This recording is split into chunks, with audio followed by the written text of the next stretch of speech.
윤한길입니다.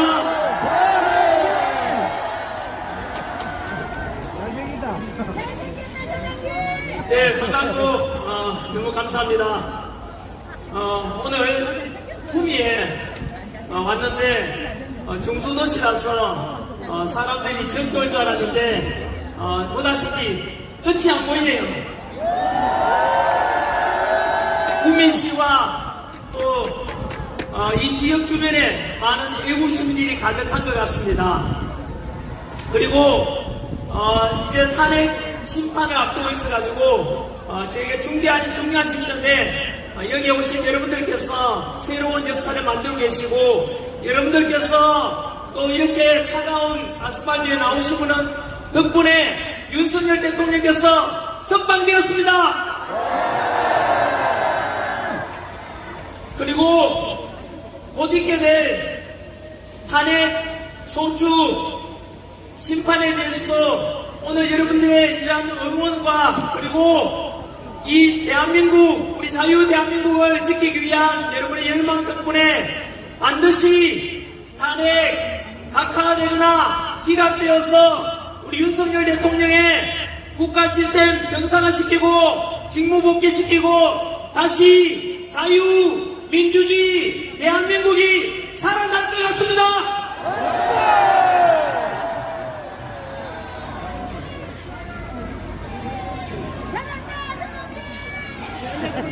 오늘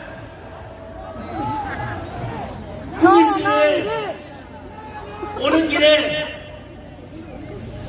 이 구미가 또 박정희 대통령의 생가가 있는 곳입니다.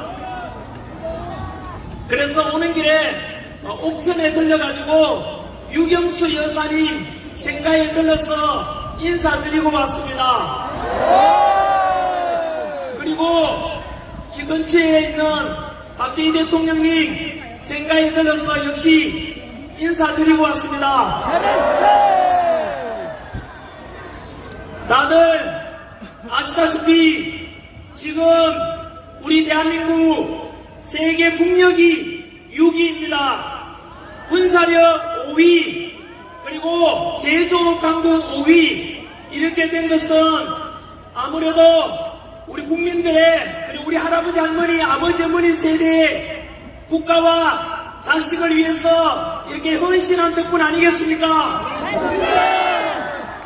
그리고 지난 70여 년 동안 우리나라 전쟁 없이 이렇게 평화롭게 잘 살 수 있게 된 것 바로 이승만 대통령이 6.25 전쟁 잘 막아내고 공산당을 막아내고 그리고 한미 상호 방위조약을 통해서 주한미군이 우리를 잘 지켜주고 우리 국군 여러분께서 지켜준 덕분 아니겠습니까? 성조기와 태극기를 흔드는 모습이 너무 아름답고 든든합니다. 이곳 구미에 왔으니까 박정희 대통령에 대해서 잠깐 한번 돌아보겠습니다. 박정희 대통령께서는 1960년대 우리나라에 그렇게 가난했던 대한민국 북한보다 더 가난했습니다. 그런 속에서 경제개발 5개년 계획을 추진하셔서 어느 정도 잘 살게 되었느냐 하면 64년도에 우리나라 수출이 1억 불이었습니다. 그런데 13년 뒤 1977년에는 수출 100억 불이 되었습니다. 무려 재임 기간 동안에 수출이 100배가 늘었다는 뜻입니다. 뿐만 아니라 베트남 파병을 통해서 우리 한미 관계를 돈독히 하고 그 베트남 가서 공산당 막는다고 희생하신 우리 파병 장병 여러분 희생 덕분에 그렇게 해서 또 자유 대한민국을 지킬 수 있었고 그리고 그때 벌어온 돈으로 박정희 대통령께서는 경부고속도로를 닦았고 포항제철 만들어서 우리나라 경제성장의 발판으로 삼았으니 그때 베트남 파병 때 희생하신 또 헌신하신 그분들께도 감사함을 잊지 말아야 할 것입니다. 저희 장인어른께서도 베트남 파병 용사입니다. 뿐만 아니고 70년대 새마을운동을 통해서 농어촌 근대화시킨 덕분에 다행히도 보릿고개가 없어지고 지금처럼 우리나라가 한강의 기적을 이룬 그 모든 업적들이 아마도 박정희 대통령님 덕분일 것입니다. 이렇게 해서 우리 대한민국은 훌륭한 지도자와 그리고 단합한 우리 국민 덕분에 짧은 기간에 그리고 경제성장을 이뤄냈고 우리가 2차 대전 뒤에 신생 독립국이 140개국 가까이 되는데 그 중에서 이렇게 선진국된 나라는 대한민국이 유일합니다. 뿐만 아니고 이러한 경제성장과 산업화와 동시에 YS와 DJ와 같은 이런 민주화를 위해서 애쓰신 덕분에 대한민국은 영국이 200년 걸렸는데 우리나라는 불과 40년 만에 이러한 자유민주주의를 또 실현하게 되었습니다. 오늘 저는 역사 강사로서 지난 12월 3일 비상기원부터 100일 동안 있었던 일들에 대해서 시간적으로 한번 쭉 정리를 해보고자 합니다. 그래서 현장에 여기 오신 분들께서는 다들 보수 우파로서 자유민주주의를 수호하고자 하는 애국심이 너무나 강한 분들께서 오셨겠지만은 또 이 오늘 영상을 통해서 언론을 통해서 보도되는 그 방송을 통해서 또 우리와 반대편에 있다고 볼 수 있는 민주당을 지지하거나 또는 중도인 분들께서 오늘 제가 역사 강사로서 팩트에 근거해서 있는 그대로 지난 100일 동안 있었던 일에 대해서 말씀드리고자 합니다. 평가는 본인들이 해주십시오. 왜냐하면은 바로 이제 다음 주 정도가 헌법재판소의 탄핵심판 앞두고 있기 때문에 지금까지 있던 100일 동안 한 번쯤 정리하면서 우리가 판단하는 데도 도움이 되지 않겠나 그런 생각을 해봅니다. 진보 보수를 떠나서 좌우를 떠나서 한번 들어보시기 바랍니다. 왜냐하면은 전환길이 마이크 들고 이렇게 해서 우리가 윤석열 대통령 탄핵 반대와 그리고 직무 복귀를 원하는 것 이상으로 우리 주장 속에는 바로 자유민주주의를 수호하고자 하는 그런 아주 중요한 주장이 있다는 것을 말씀드리고 싶기 때문입니다.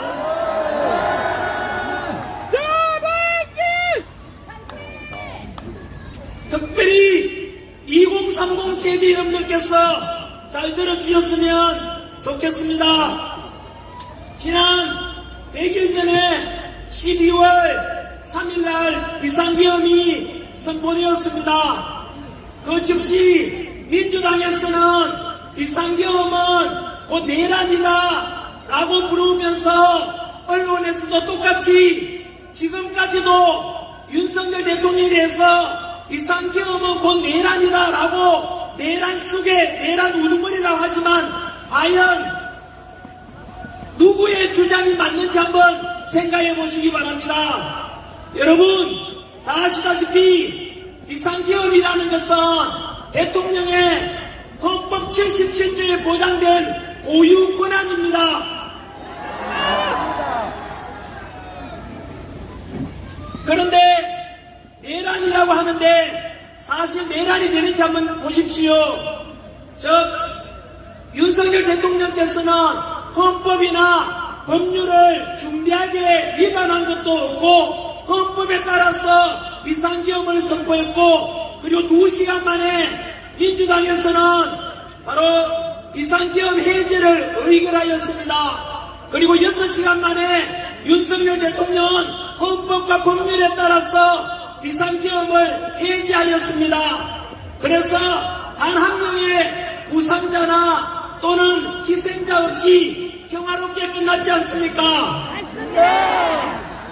그래서 이것은 비상계엄이고 내란이 아니라는 것을 민주당은 처음부터 알고 있었습니다. 그래서 기억하실지 모르겠지만은 비상계엄 직후에 한 열흘 정도는 뭐라고 했느냐면은 바로 윤석열 대통령께서 북한에다가 드론이나 풍선을 보내가지고 국지전을 도발하고자 했다라고 민주당에서 주장했습니다. 그것은 대통령은 원래 내란이나 외환의 범죄가 아니면 형사상 소출을 받지 않기 때문에 외환죄를 덮어씌우려고 했던 것입니다. 그 외환이라는 것이 IMF 외환이 이런 게 아니고요. 외부에서 한국으로 침략을 유도해서 환란을 일으키고자 한다는 뜻입니다. 그래서 북한에다가 드론과 풍선 보내서 외부에서 환란을 초래하고자 라고 민주당이 주장했는데 지금은 조용하지요. 왜 그렇게 했습니까? 외환죄라고 덮어씌우려고 했던 민주당의 거짓말이 드러났기 때문입니다. 두 번째, 과연 그런 내란죄는 성립이 될까? 여러분, 민주당에서 내란죄를 덮어씌우려고 뭘 했느냐면 국회의사당에서 국회의원들이 비상계엄 해제를 못하도록 윤석열 대통령이 국회의원들 의결 못하도록 끌어내고자 했다라고 덮어씌웠지 않습니까? 그런데 민주당에서는 거짓말을 또 했지요. 민주당 김병주 의원, 박범계 의원, 그리고 부성찬 의원이 주도해가지고 박종건 특전사령관을 회유했습니다. 그 음성 녹음까지 다 밝혀졌지 않습니까?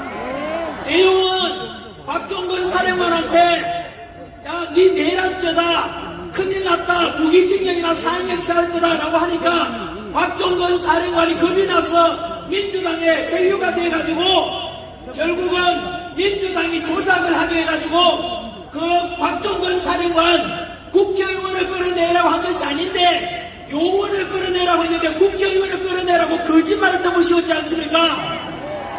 그 조작한 것이 다 드러났지 않습니까? 그리고 윤석열 대통령이 체포 명단을 이렇게 메모하라 했다고 해서 국정원 차장 홍장원에게 명령했다 하는데 그 홍장원 역시 거짓말 메모 아닙니까? 그 거짓말도 마찬가지로 국회의원 민주당의 박선원 의원이라고 역시 메모를 조작한 것조차도 드러났습니다. 여러분, 결국에는 윤석열 대통령한테 대해서 내란죄를 덮어씌우려고 하다가 조작을 한 것이 거꾸로 이제 다 드러났다는 뜻입니다. 맞습니다. 혹시나 이 중에서 숨어서 듣고 계시는 민주당 지지하시는 분들께 한번 판단해 보십시오. 금방 말씀드린 대로 윤석열 대통령을 내란 외환죄로 덮어씌우려고 하다가 외환죄로 덮어씌우려고 했던 것도 거짓말로 드러났고 내란죄 덮어씌우려고 하는 것도 역시 또 민주당에서 조작하고 회의에서 거짓 증언하겠다는 것이 또 드러났습니다. 그러면 이제 묻겠습니다. 진정한 내란 범죄 일으킨 것은 윤석열 대통령입니까? 민주당입니까? 민주당! 여러분, 내란을 일으키고 조작한 것은 누굽니까? 민주당! 민주당은 이제 답변하라! 두고 역사상에서는 내란을 조작하면 삼족을 멸하라고 했는데 삼족을 멸하진 않을 테니까 양심 있으면 민주당을 해체해라! 두 번째, 오늘도 어떤 방송사에 보니까 윤석열 대통령에 대해서 탄핵을 석방시키는 것도 옳지 않다. 왜 내란 수계를 석방시키느냐 하던데 여러분, 혹시나 이 중에서 초등학생 정도 지적인 수준만 되면 판단할 거라고 봅니다.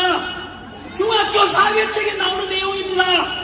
무엇이냐면 우리나라 사회책에는 뭐라고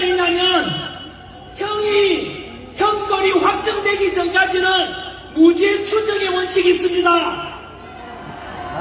이재명 같은 경우에 벌써 4개 범죄 정파 사범에다가 현재 재판 중에 있는 것도 뭐 여러 건 있지 않습니까? 그리고 이미 1심에서 유죄가 확정되었지요. 북한에다가 돈 갖다 준 거 알고 있습니까? 대북 송금 800만 원인가 갖다 줬지 않습니까? 여러분 그거 이만저만한 범죄가 아닙니다. 여러분 그럼에도 불구하고 우리 보수 우파들은 이재명 보고 당장에는 너 임마 잡범이야 라고 말은 하지 않지 않습니까? 왜냐하면 아직 3심, 2심이 남아있기 때문에 무죄 추정의 원칙에 따라서 이재명한테 우리가 범죄자라고 부르진 않지 않습니까? 그러면 답변하십시오. 윤석열 대통령은 아직 재판받은 적 있습니까? 없습니까? 없지 않습니까? 그렇다면 아직 1심 재판도 받지 않았는데 무죄 추정의 원칙에 공평하게 적용한다면 윤석열 대통령은 내란입니까? 무죄입니까? 초등학교 학생 여러분 들었습니까? 중학교 학생 여러분 들었지요? 바로 윤석열 대통령에 대해서 오늘 이 시간 이후로부터 내란죄, 내란 우두머리라고 하는 언론사가 있으면 그 언론사 모두가 가짜뉴스 언론사입니다. 기자분들 똑바로 들으십시오. 오늘 이 시간 이후로 기자분들이 윤석열 대통령에 대해서 내란 우두머리 이런 방송을 한다면은 초등학교 중학생들도 당신들 언론사는 전부 다 가짜 뉴스 언론사라고 이야기할 겁니다.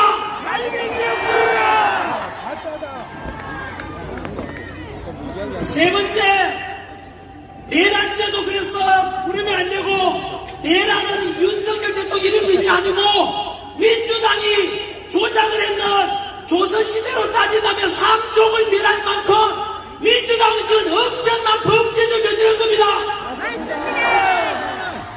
범죄 혐의가 있는 사람이 누구겠습니까? 아까 말씀드린 대로 특전사령관 불러서 회의했는 김병주 의원, 박선원 의원, 부성찬 의원, 그리고 박범계 의원들은 두고 보시면 알 겁니다. 지금은 탄핵정국이라 침묵하지만은 그 사람들 이번 탄핵정국 지나고 나면 잠 못 잘 겁니다. 박선원 의원은 역시 홍장원 메모를 조작했지 않습니까?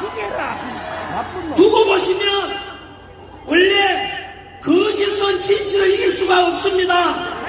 우리는 지금 보다시피 전한결도 꿈에라도 거짓말하지 말라는 그 안창호 선생의 가르침에 따라서 오직 진실만 말하지 않습니까? 반면에 조금 전에 봤다시피 외환죄를 덮어씌우려고도 거짓말, 내란죄로 덮어씌우려고도 거짓말, 내란이라고 말하면 안 되는데도 불구하고 내란이라고 말한 민주당 또 거짓말. 결국은 우리 보수 우파의 진실을 추구한 우리 보수 우파가 승리할 것입니다. 그 다음 바로 윤석열 대통령에 대해서 내란죄라는 거짓말로 덮어씌우고는 내란 수사권도 없는 공수처에다가 수사권을 맡겼지 않습니까?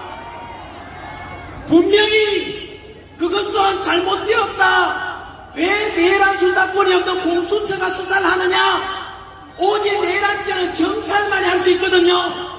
그런데 왜 공수처가 수사를 갖고 하지? 알고 보니 그 공수처는 오동훈 공수처장이 다 드러났지 않습니까? 민주당의 끈앞불 우리법연구회 우신 국제임금연구회 소속이었고 그리고 체포영장 발부해준 서부지법의 이순영 판사, 신한미 판사 모두가 오동훈하고 똑같은 우리법연구회나 국제임금연구회 소속이었습니다. 그리고 그 내란 수사권이 없는 공수처 수사하는 잘못이 최근 서울중앙지법 쥐기현 판사에서 공수처 수사가 내란죄에 대해 수사권이 없는 것은 수사권이 없는데 수사한 것은 잘못되었다고 법적으로 명령을 내렸지 않습니까? 그래서 결국에는 수사권도 없는 공수처석죄로 수사를 했고 또 체포 과정에서 불법적으로 체포를 했고 그리고 영장도 불법으로 발부받았기 때문에 모든 것이 불법이었다는 것이 드러나서 지금 오동훈 공수처장은 검찰로부터 고발이 되어서 이제 수사를 받게 되었습니다, 여러분. 결국에는 또 거짓이 드러난 것입니다, 여러분. 사실은 대통령에 대해서 이 정도만 되어도 불법 체포에다가 불법 구속에다가 이 정도만 되어도 미국 같으면 벌써 윤석열 대통령 무죄로 석방되고 벌써 이 사건이 끝났어야 돼요. 그런데 지금 여기까지 왜 왔는지 아십니까? 바로 옳지 못한 것에 대해서 침묵했던 사람들, 민주당이 거짓으로 덮어 씌우는데 거기에 동조했던 언론들의 선동 때문이고 오직 이재명 대통령 만들기에 혈안이 되어 있던 그 민주당 안에 민주는 하나도 없고 밀어붙이기식 불공정과 상식을 다 무너지게 한 그 민주당 때문에 여기까지 오게 된 것입니다. 이제 민주당의 거짓말이 계속 드러나고 있습니다. 네 번째, 여러분 구속영장 신청하는 날 기억나십니까? 그날 밤에 서부지법 앞에 있던 애국 청년들 일부는 그 감정은 분을 참지 못했어 서부지법에 난입해서 많은 분들이 구속되는 안타까운 일도 있었습니다. 그런데 여러분 왜 그렇게 그 청년들이 그럴 수밖에 없었는가? 결코 제가 폭력 행위를 편들거나 폭력을 조장하거나 그런 의도가 아니라 원인은 알고 있어야 되지 않습니까? 판단은 이 근처에 계시는 중학생, 초등학생까지도 알 수 있는 팩트를 말씀드리겠습니다. 아시다시피 이재명은 전과자 아닙니까? 현재 여러 개 범죄 혐의로 수사를 받고 있는데 야당 대표라는 이유로 불구속 수사를 받고 있지 않습니까? 그런데 윤석열 대통령께서는 바로 오직 단 한 줄 이유, 증거인멸 우려가 있다는 이유로 윤석열 대통령에 대해서는 바로 그 차은경 서부지법 판사, 역시 우리법 연구입니다. 최장대 법판사는 윤석열 대통령에 대해서는 구속영장을 청구했지 않습니까? 구속수사를 해서 하라고 해서 결국 구속시켰지 않습니까? 한 번 더 요약해드리겠습니다. 이재명은 불구속 수사하고 윤석열 대통령만은 구속 수사하는 것이 과연 올바른 판결 맞습니까? 그러니까 민주당 진짜하신 분들 답변해 보십시오. 이게 과연 공정과 상식입니까? 2030 세대 여러분 중에서 민주당 진짜하는 청년들 답변해 보라고. 이게 과연 공정한 거냐고. 그다음 윤석열 대통령께서 비상계엄 선포한 이유 중에 하나가 선관위의 문제를 지적했습니다. 여러분 뉴스에 보셔서 알겠지만 선관위 과연 여러분들도 선관위를 지금 신뢰할 수 있습니까? 지난주에 발표한 감사원의 감사 결과 무려 비리 부정이 878건이 발견되었습니다. 여러분 878건이라는 어마어마한 이런 비리와 부정이 있다는 것입니다. 그럼에도 불구하고 헌법재판소에서는 또 선관위에서 뭐라 했는지 아시죠? 원래 선관위는 가족회사다. 그래서 친인척 채용은 당연하다라고 했습니다. 2030 세대 여러분 이게 당연한 거 맞습니까? 선관위가 어떻게 가족회사입니까? 그것도 분명히 대한민국 공무원들이 근무하고 국가에서 만든 우리 공무원들이 그 많은 기관이지 않습니까? 우리 국민들이 세금 내서 운영하는데 어떻게 우리 가족회사라고 친인척 그냥 채용해주면 목숨 걸고 공채로 들어가자는 부모 찬스 없고 돈 없는 힘없는 우리 청년들은 과연 그것을 받아들일 수 있습니까? 이런 선관위에 대해서 뿐만 아니라 부정선거 의혹도 너무 많지 않습니까? 부정선거 의혹이 한두 가지가 아닙니다, 여러분. 이미 2030 세대들 알고 있지 않습니까?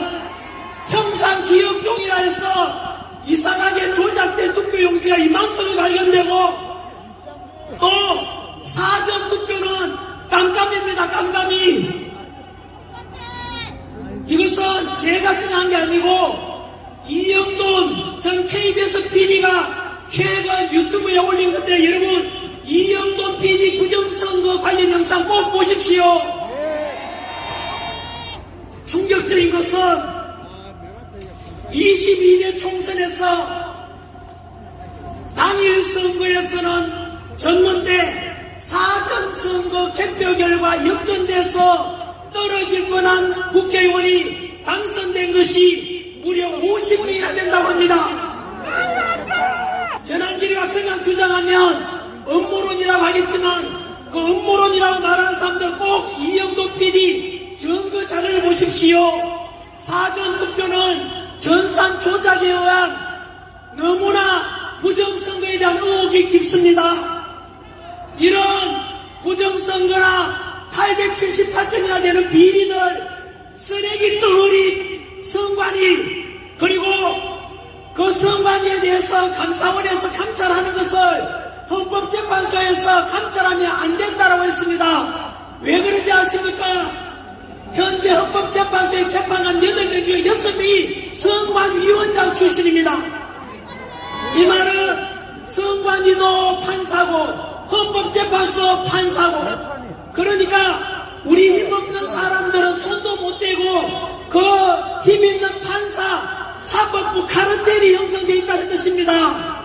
여러분 부정이 무려 878건이나 있는데 감사원이 감사도 못하도록 하는 게 정상입니까?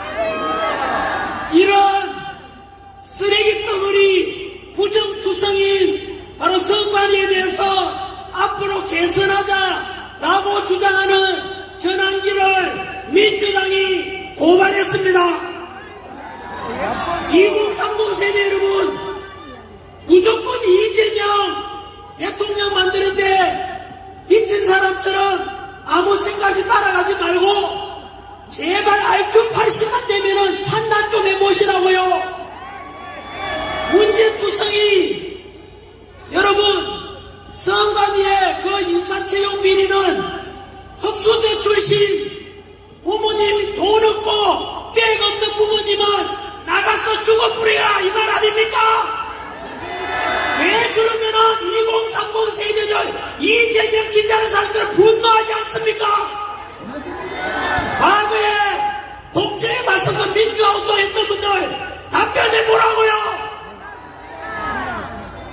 당신들이 주장했던 정의로움이 이런 부정비리투성이 선관위에 대해서 눈 감고 감자 전환기라 다시는 부정선거 이야기 꺼내지 말라라고 하는 그 당이 바로 민주당 아닙니까? 여러분 이 문제는 중요합니다. 왜냐하면 앞으로 치러질 대통령 선거든 총선이든 지방선거든 간에 부정선거 의혹이 있는 걸 그냥 듣고 가면 다음 선거에서 또다시 불신과 공동분열이 나타나지 않겠습니까?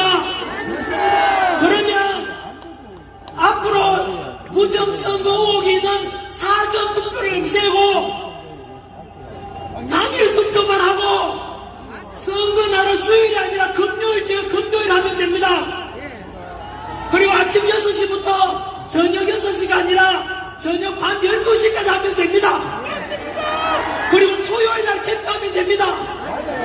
그렇게 해서 우리나라도 대만처럼 투표함 이동 없이 그 자리에서 투표하고 참관인 보는 데서 그 자리에서 개표하고 그 자리에서 집계까지 다 하는 완전한 수개표, 수작업, 해킹 위험이 없는 이런 전산을 하지 말고 대만식, 독일식 그런 투표를 하는 것이 여러분 올바르지 않겠습니까? 이런 주장은 여당이든 야당이든 어떤 국민이든 간에 같이 머리 맞대고 선거제도를 반드시 개선해야만 됩니다, 여러분. 만약에 앞으로 두 눈 똑똑히 뜨고 여러분 매의 눈으로 감시해 보십시오. 이런 부정선거 의혹이 있는 사전선거 없애고 개선하자고 하는데 싫다 그냥 듣고 가자 하고 있는 그런 당이 있다면 그놈이 범죄당입니다.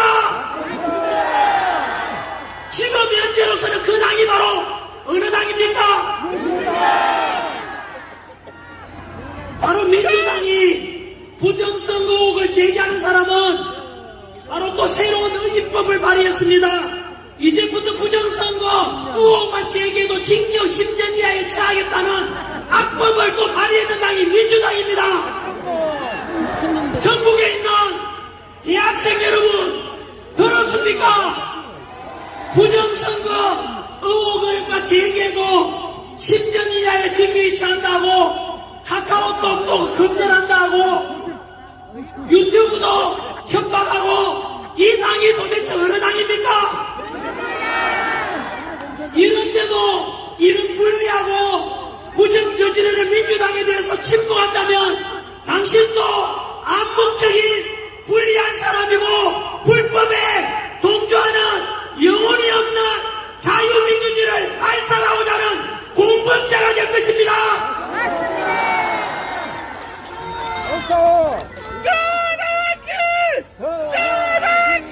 그리고 알다시피 윤석열 대통령께서 비상계획을 선포했는 이유 중에 하나가 바로 29번의 민주당의 폭력적인 폭압적인 바로 탄핵에 대한 이야기를 안 할 수가 없습니다. 여러분 29번의 탄핵이 있었지 않습니까? 그 중에서 지난 며칠 전이었죠. 감사원장 탄핵을 민주당에서 했는데 두 가지를 지적하고 싶습니다. 감사원장 탄핵 사유 뭔지 아시죠? 바로 전 정부 문재인 정부 때 우리나라 군사 1급 비밀이죠. 사드 배치에 관한 군사 정보를 당시 문재인 정부 때 정의용 안보실장이 중국에다가 넘겨줬다는 의혹이 있어가지고 그것을 감사원에서 감찰하려고 하니까 민주당이 감사원장을 탄핵했습니다, 여러분. 2030 세대들 중에서 이재명 지지하는 사람에게 묻겠습니다. 과연 중국한테 군사정을 넘겨주는데 이것을 하지 말라고 하는 민주당을 이래도 지지하겠습니까? 그것을 지지한다는 것은 곧 우리나라를 팔아넘겨도 괜찮다는 내분 또한 무엇이 다르겠습니까? 뿐만 아닙니다. 며칠 전에 그렇게 해서 막무가내로 29번 탄핵 중에서 지금까지 8번의 탄핵 결과가 심판 나왔지 않습니까? 민주당에서 무조건 묻지도 말고 따지도 말고 탄핵시켜보자 라고 했던 그 탄핵에 대해서 헌법재판소 심판 결과 어떻게 됐는지 아시죠? 8건 중에서 8대 0으로 모두가 탄핵이 기각됐습니다, 여러분. 이것은 무엇을 가르치는지 아시죠? 민주당은 국가와 국민은 안중에도 없습니다. 무조건 윤석열 마비시키자, 무조건 국가를 마비시키자, 감사원도 마비시키고 검사도 또 마비시키고 결국은 민주당은 윤석열 대통령 끌어내리려는 오직 그 목적밖에 없었던 것입니다. 더 분노할 수밖에 없는 것은 그렇게 탄핵 소추하고 난 뒤에 재판이 이루어지면 변호사비를 내야 되는데 그 여러분 탄핵을 소추한 민주당의 변호사 비용을 누가 냈는지 아십니까? 2억 6천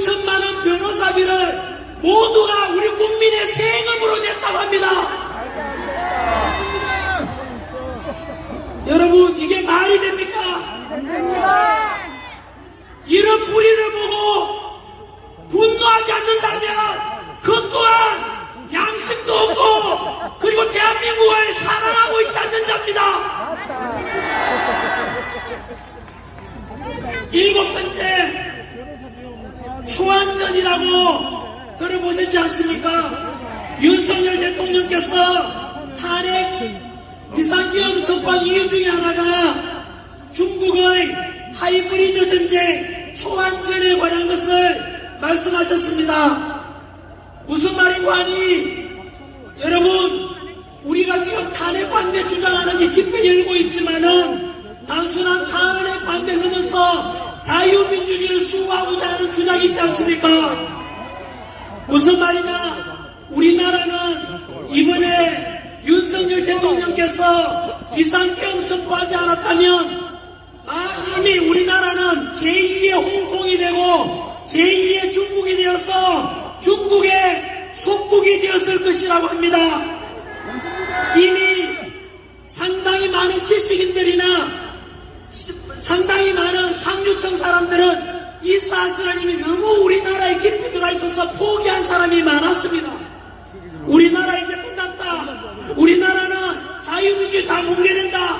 우리나라에 북한 세력이 얼마나 많이 들어와 있고 중국 세력이 얼마나 많이 들어와 있는데 라고 하면서 그렇게 했고, 실제로 우리나라는 이미 포기한 사람들도 많았습니다만은 알다시피 비상계엄 덕분에 우리가 다 알게 되었지 않습니까? 첫 번째, 정치적으로 초안전을 간단히 말씀드리면은 남의 나라 쳐들어갈 때 러시아와 우크라이나처럼 무기로 남의 나라 점령하는 게 아니고, 무기가 아니라 정치적, 경제적, 사회적 다른 방법으로 점령하는 걸 가리킵니다. 예를 들어서 홍콩을 영국이 99년 만에 중국에 돌려줬습니다. 그런데 이미 홍콩 가보십시오. 우리가 알고 있던 무역의 도시 홍콩, 금융의 도시 홍콩, 그리고 쇼핑의 도시 홍콩이 아니라 이미 홍콩의 밤거리는 어두워지고 이미 중국의 속국이 되어버렸습니다. 홍콩 가서 시진핑 비판하는 말 한마디만 꺼내더라도 바로 잡혀가게 됩니다. 왜 그러겠습니까? 중국이 홍콩을 무력으로 점령했습니까? 아닙니다. 바로 친중적인 정치인을 투입시키고 친중적인 법을 만들고 그렇게 해서 결국은 홍콩은 중국이 돼버린 것입니다. 2주 전에 홍콩에 남아있던 마지막 야당도 없어졌습니다. 여러분, 홍콩에도 중국 공산당밖에 없습니다. 여러분, 우리나라도 홍콩처럼 되지 말라는 법이 어디 있습니까? 이미 아시다시피 우리나라 탄핵 정국에서 우원식 국회의장이 시진핑을 지난달에 만나고 왔습니다. 그리고 우리나라 경제적으로도 중국에 자본이 너무나 많이 들어와 있는 거 아시지 않습니까? JTBC 방송국이라고 들어봤습니까? 여기에 기자분 계시네요. 답변해 보십시오. 아니면 아니라고 말하십시오. JTBC가 적자투성일 때 중국 텐센트로부터 1000억 자금이 들어왔습니다. 팩트입니다. 아니라면 저를 고발하십시오. 그러면 JTBC가 중국으로부터 자유로울 수 있겠습니까? 뿐만 아니라 지금 여의도나 강남에 가보시면 중국인 소유 빌딩이 너무 많습니다. 우리나라에 화교 중국인들이 80만 명 가까이 됩니다. 교육 전문가도 이렇게 묻겠습니다. 우리나라는 목숨 걸고 로스쿨 가고 목숨 걸고 스카이대에 가려고 하는데 중국 화교인들에 대해서 그냥 눈 감고도 스카이대 갈 수 있고 로스쿨 갈 수 있는 거 문재인 정부 때 만들어진 거 알고 계십니까? 뿐만 아닙니다. 의료보험 적절한 중에 하나가 중국 사람들이 어마어마하게 의료보험을 이용하고 있습니다. 여러분들이 낸 국민건강보험료를 그들에게 많은 특혜를 주고 있습니다. 그뿐인 줄 아십니까? 벌써 시간이 다 됐네요.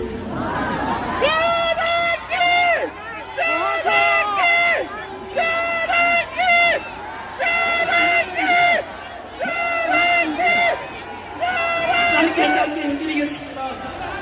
지금 현재 드리고 있는 말씀은 바로 중국이 우리 한반도 사우스 코리아를 중국이 점점 야금야금 먹어가고 있다는 근거를 대고 있습니다.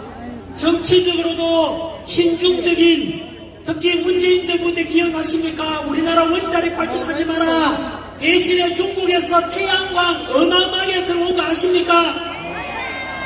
원자력 하게 되면은 플루토늄 추출해서 핵무기 만들 수 있는 가능성을 중국이 아예 없애도록 했다는 그런 이야기도 있습니다, 여러분. 그뿐만이 아닙니다. 우리나라 지금 인터넷 가서 댓글 중에서 중국인 댓글이 너무너무 많은 거 알고 계십니까? 여러분, 중국에서는 그건 하버드 대학 연구 결과입니다. 하버드 대학 연구 결과, 중국에는 바로 적게는 수백만 명, 많게는 4천만 명에 가까운 우마오당이라 불리는 댓글 부대가 있습니다, 여러분. 그래서 우리나라에 한 번은 축구 경기를 하고 있는데 국가대표 중국하고 한국이 하는데 어느 나라 이기기를 응원하느냐 하니까 바로 네이버와 달리 다음에서는 무려 축구 중간에 경기 중에 54%가 중국 이기는 응원한다고 나왔습니다. 그 경기가 끝나갈 무렵에 91%가 중국이 이기를 응원한다고 했습니다. 충격 아닙니까? 그때 네이버에서는 94%가 한국 이기를 원한다 했습니다. 그게 정상 아닌가요? 어떻게 우리나라 다음이나 네이버에서 한국하고 중국 축구 경기하는데 중국 응원하는 비율이 90% 넘을 수가 있습니까?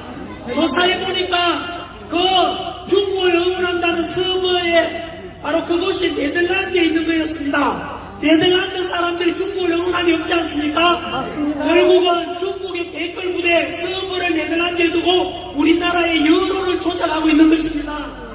오늘 당장 뉴스에 전환길 뉴스 검색해 보십시오. 댓글에 전환길, 망한길, 전국일, 전삼길 망해라 그것밖에 없습니다. 여러분, 윤석열 대통령 지지율 50% 넘었고 실질적으로 보수 우파가 60% 이상 되는데 어떻게 전환길 뉴스가 나오면은 전부 욕밖에 없습니까? 그것은 저는 중국 영향이 크다고 생각합니다. 그러면은 저는 윤석열 대통령께서 직무 복귀하시면 제일 먼저 해야 될 저는 국가 시스템 정상화 중에 하나가 최소한 인터넷에서 댓글 달 때 국적을 표기하기는 하도록 하는 것을 저는 제안합니다. 그래서 최소한 댓글 다는 사람 앞에다가 한국 국적이면 태극기, 중국 국적이면 오성기 표시해서 실명제로 하면 되지 않겠습니까? 꼭 해야 된다고 생각합니다. 그러면은 중국이 이미 우리나라의 사회적으로 여론이나 여론 조작에 개입하고 있다는 것 아닙니까? 그것을 막아야 되지 않겠습니까? 그뿐만이 아닙니다. 2달 전에 서울 광화문 옆에 탄핵 찬성 집회 쪽에서 많이 있었지 않습니까? 탄핵 찬성하는 집회에 중국인들이 너무 많다고 합니다. 여러분, 저는 안 믿었습니다. 그런데 알고 보니까 탄핵 찬성하는, 쉽게 말하면 이재명 편드는 사람 중에는 중국인들이 넘쳐났다는 뜻입니다. 여러분, 안 믿으시겠다면 2030 여러분, 민주당 지지하시는 분들 듣고 계십니까? 검색해 보십시오.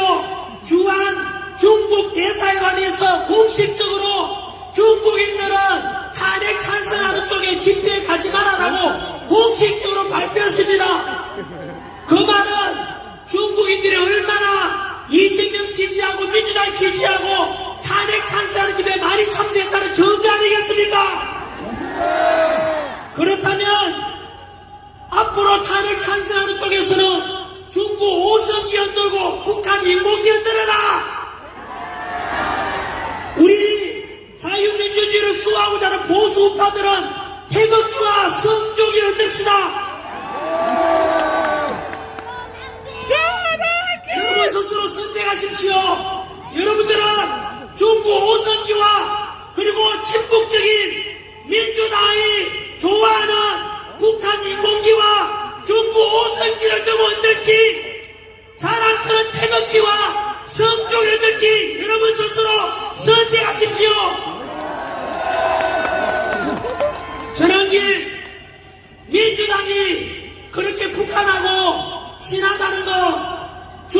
나라하고 친하다는 거 증거대봐라. 네, 공개된 것만 말씀드리겠습니다. 지금까지 여러분 기억나십니까? 세월호 사건 때 촛불 시위 너무 심해서 결국은 탄핵이 인용되고 박근혜 대통령은 파면됐지 않습니까?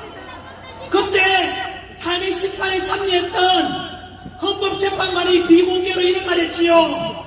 실제로는 탄핵하면 안 되는데 촛불 시위가 너무 심해서 이것을 반대했다는 촛불에 타 죽을 것 같아가지고 탄핵 인용했다는 말을 했습니다.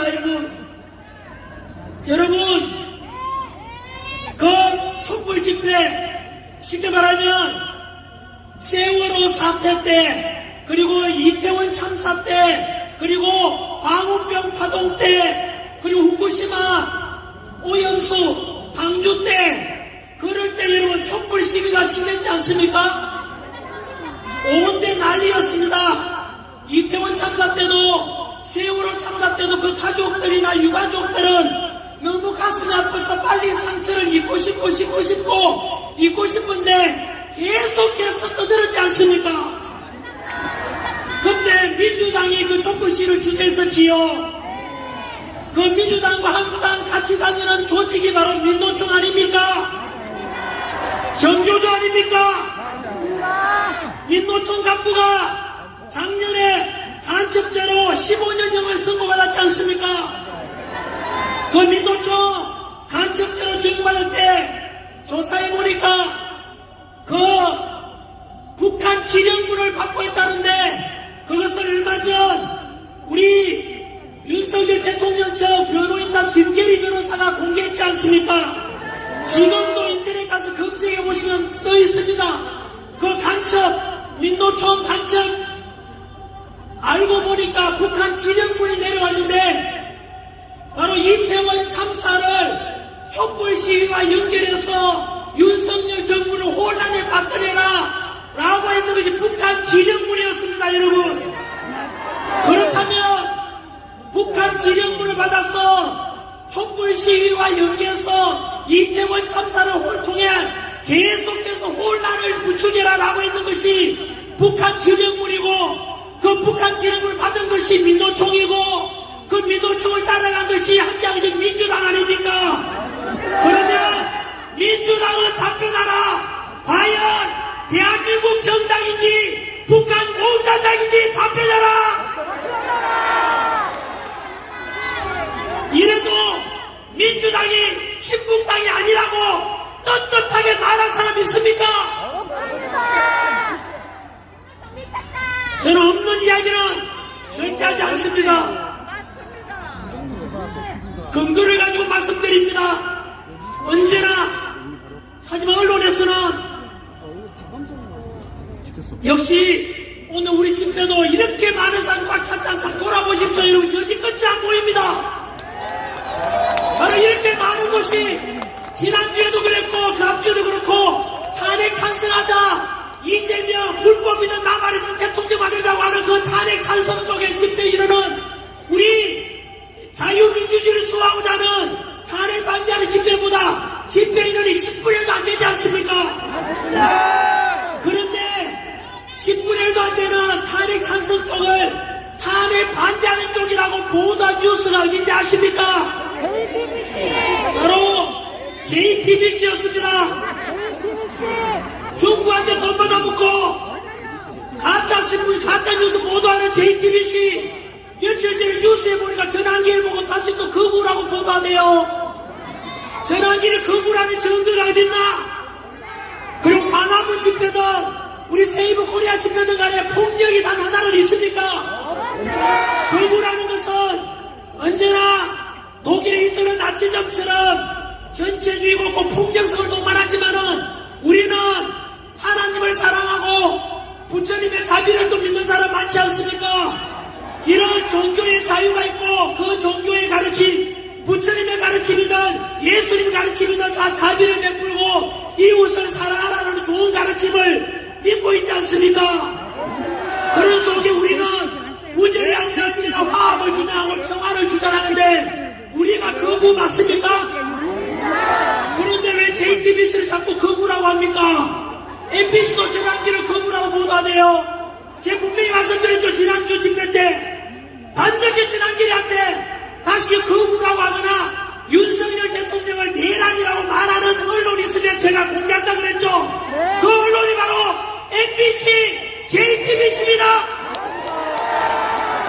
앞으로 여러분 아까 말씀드린 대로 북한 지령을 받은 게 민노총이고 민노총하고 같이 노는 것이 민주당이고 결국은 민노총과 그 민주당의 그런 민주당 주장을 그대로 보도하는 것이 바로 언론 아닙니까? 그 언론사가 MBC와 JTBC 아닙니까? 아니라면 아니라고 말해보라고. 우리 국민들은 더 이상 언론에 속으면 안 됩니다.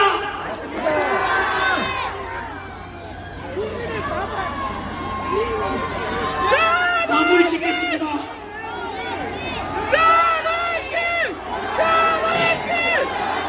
윤석열 대통령을 진짜 전환기는 아무도 아닙니다. 여러분들하고 진정으로 지난주에 윤석열 대통령께 제가 구치소 앞에 가서 석방 편지를 보냈을 때 그때도 그랬고 또 이렇게 해서 윤 대통령께서 석방된 뒤에 연락이 왔습니다. 뭐라고 하는지 아시지 않습니까? 윤석열 대통령께서는 바로 이 거리에 나와서 지난 겨울부터 차가운 이 아스팔트 위에서 윤석열 대통령 석방하라, 자유민주주의 수호하자라는 그 국민들 2030 세대들과 그리고 미래 세대들 덕분에 윤석열 대통령이 살아났다고 하면서 감사하다고 전해달라고 했습니다. 여러분, 바로 여러분들이 애국자고 여러분들이 새로운 역사를 만들어내고 있고 여러분들이 윤석열 대통령 살려내고 여러분들이 바로 자유민주주의 수호하시는 주인공입니다. 저보고도 감사하다고 말씀하시길래 제가 바로 이야기했습니다. 저는 심부름꾼이고 여기에 앉아 계시는 얼굴 한번 내밀지 못하고 이름 누군지도 모르지만 묵묵히 멀리서 자유민주주의 수호하고자 태극기 들고 성조기 들고 나라 지키자 여러분들이 바로 진정한 주인입니다. 여러분, 진심으로 감사합니다. 마지막으로 헌법재판소 말씀을 드리겠습니다.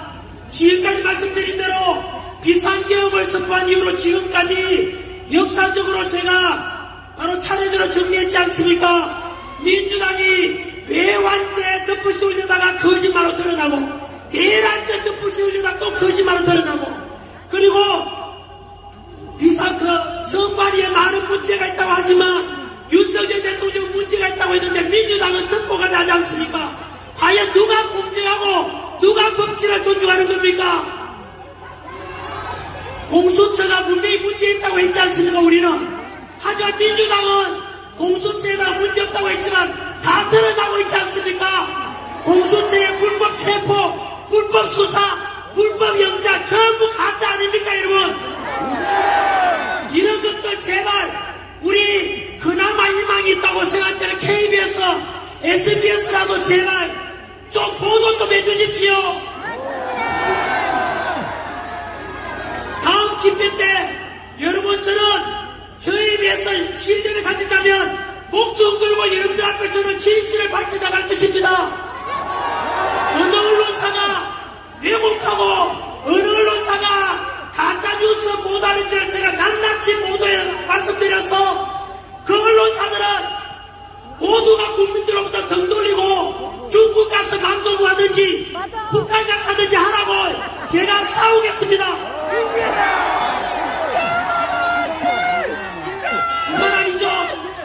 우리는 자유민주주의를 좋아하지만은 민주당은 카카오톡 검열하고 그리고 여론조사기가 협박하고 여러분 지금 여론조사 기간에 지금 그게 실제로 통계자료 믿습니까 그거? 실제로는 윤석열 대통령의 지지율은 50%대가 아니라 60, 70% 돼 있습니다 여러분. 그런데 TV만 틀면 윤석열의 목소리가 안 나오고 이재명 지지율 올라갔다 이재명 지지율 올라갔다 그것만 보도하지 않습니까? 그러니까 국민들이 언론에 속고 있고 그것도 전부 다 가짜를 가르칠 겁니다. 제 친구 서정옥 변호사의 말에 의하면 나름대로 유명한 한국갤럽 리얼미터 그쪽도 역시 좌파라고 해가지고 이재명이 2달 전에 기억나십니까? 여론조사 기관에서 나오는데 자꾸 이재명 지지율이 떨어져. 민주당 지지율이 떨어지니까 여론조사 기관을 다 협박했던 거 알고 계십니까? 그래서 여론조사기관의 대표가 말했습니다. 우리는 사기업으로서 힘 있는 사람이 저렇게 협박하면은 앞으로 영업하기 힘들어서 너무나 두렵다라고 말했습니다, 여러분. 2030 세대 여러분, 그리고 스스로 민주당을 지지한다는 사람에게 묻겠습니다. 국민들을 대상으로 카카오톡 검열하고 여론조사에 협박하고 그리고 민주당 조금만 비판하면 그런 유튜브에서만 문 닫으라 그러고 여러분 고발하고 전환기도 2번 고발당했지 않습니까? 과연 2030 세대 중에 민주당 지지하신 분들 그리고 민주화를 좋아했던 분들께 답변해 보십시오. 과연 이런 카카오톡 검열하고 협박하고 표현의 자유를 말살하는 민주당의 모습이 과연 여러분들의 지지하는 당 맞습니까? 지금까지 제가 말씀드린 중에 거짓말이 어디 있습니까? 오직 저는 성경을 가지고 있습니다. 하나님을 믿고 사랑하며 진실만을 제가 말씀드리겠다고 언제나 꿈이라도 거짓말하지 마자. 이게 제 살아온 신조입니다. 제가 거짓말해서 얻을 게 뭐 있습니까? 저는 사랑하는 제가 가르쳤던 제자들 2030 세대들에게 또 자라나는 10대들에게 올바른 역사 가르치고 진실을 알려줘야 되겠다. 그래서 언론에서 나오는 것은 가공되고 여론조사기에 나오는 건 협박에서 나온 거니까 저는 진실 알려준다는 게 제 신념 아닙니까? 진짜 끝으로 마이크 끄겠다고 하니까 약간 민주당 모습이 보입니다. 아닙니다. 그거는 죄송합니다. 뒤에 제가 약속을 어긴 겁니다. 왜냐하면 언론사 인터뷰도 있고 제가 서울 올라가는 또 기차도 타야 되고 오늘 또 헌법재판소 앞에 아침에도 다녀왔거든요. 아침에 가서도 밤새워서 1시간은 탄핵 반대하는 분들 응원 갖고 오늘 저녁에도 또다시 서울 가서 헌법재판소 앞에 가서 또 그분들 응원하러 가야 됩니다.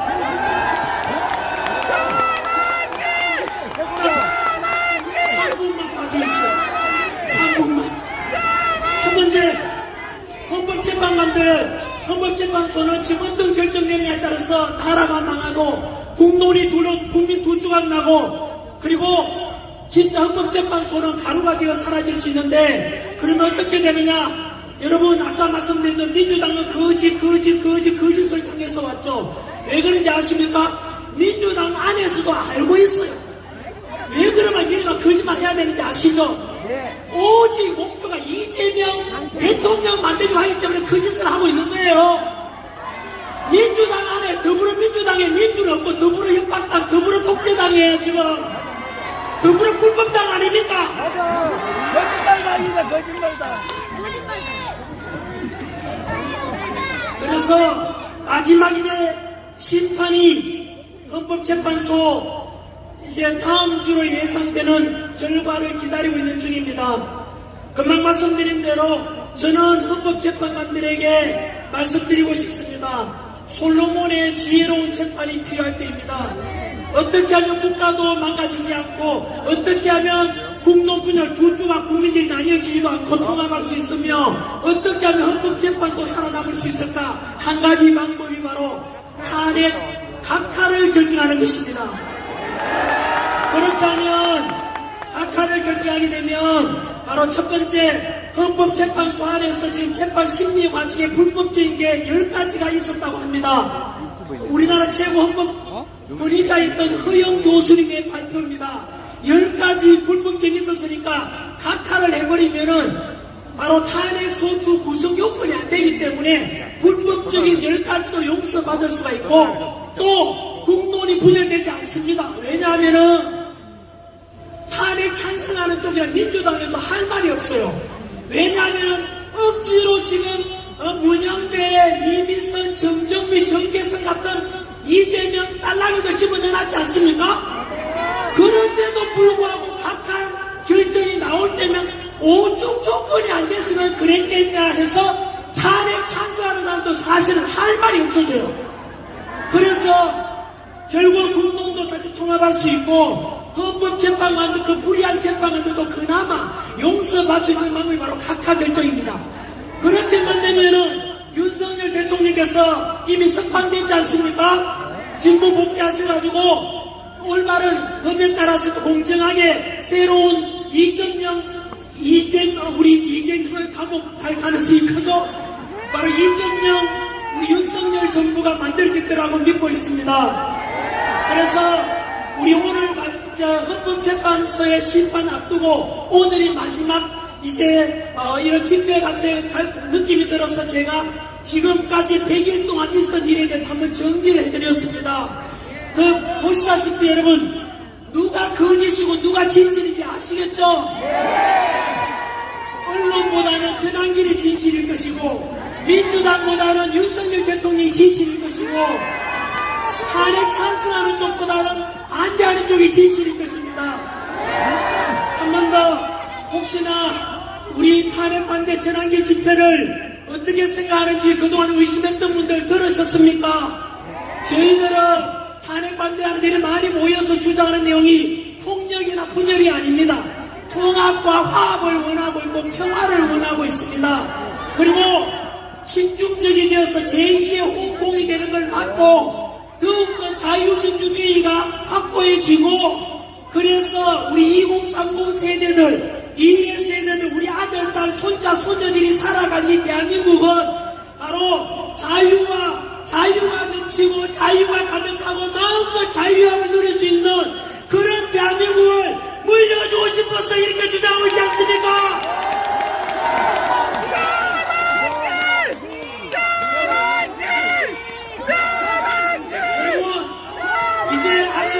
무엇을요? 윤석열 대통령께서 처음에 비상계엄을 선포했을 때는 저는 죄송합니다만 미친 짓을 했지만은 그 뒤로 개몽이 되었고 먼저 개몽된 게 광화문에 있던 집회하는 분들과 2030 세대고 제가 개몽되었고 그 뒤로 혹시나 개몽된 분들은 보시다시피 비상계엄이 아니었으면 성관 예의가 썩었는지 헌법재판소에는 문제가 많은지 그리고 공수처가 이렇게 문제가 많은지 그리고 민주당이 저렇게 폐악질을 많이 했는지 몰랐지 않습니까? 그래서 비상계엄이 곧 계몽령이고 비상계엄이 없었다면 대한민국은 끝날 뻔했습니다. 그래서 비상계엄이 대한민국을 다시 살려준 정말로 신이 준 기회라고 저는 생각합니다. 그래서 윤석열 대통령께서 비상계엄 선포함으로 해서 대한민국이 다시 살아났다. 저는 다음에 역사책에 그렇게 기록될 것이라 믿습니다. 그래서 우리 다음 주에는 있을 헌법재판소의 탄핵 각하를 소망하고 바라고 윤석열 대통령께 한 번 더 응원하는 함성 한번 부탁드립니다. 윤석열 대통령님 들리십니까? 사랑합니다. 우리는 자유민주주의 대한민국을 사랑합니다. 윤석열 대통령을 지지합니다. 여러분 우리가 그동안 이렇게 집회하면서 외쳤던 걸 듣고 보니까 윤석열 대통령도 다 듣고 계셨답니다. 우리가 말씀드렸지 않습니까? 이 집회와 우리의 주장이 역사를 바꾸게 될 것이고 결국 여러분들 주인공이 될 것이라는 것이 사실이 있었습니다. 여러분 자꾸 길어서 죄송합니다. 진짜 너무 여러분들 자랑스럽고 저도 다음 기회에 반드시 각하 헌법재판소의 심판은 각하가 될 것이라고 그 모든 것은 여러분들 덕분이라고 저는 생각하고 또 구치소에서 꿋꿋하게 전혀 흔들림 없이 바로 우리를 믿고 지켜 기다려주신 윤석열 대통령 덕분이라고 저는 생각합니다.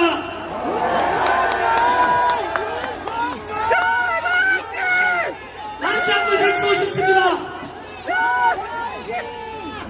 윤석열 대통령님 만세! 자유민주주의 만세!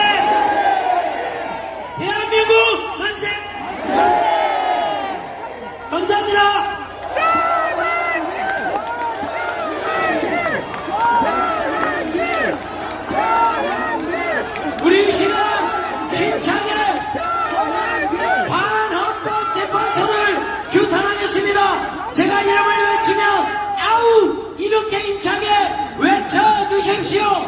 헌법재판소! 헌법재판소! 문영배!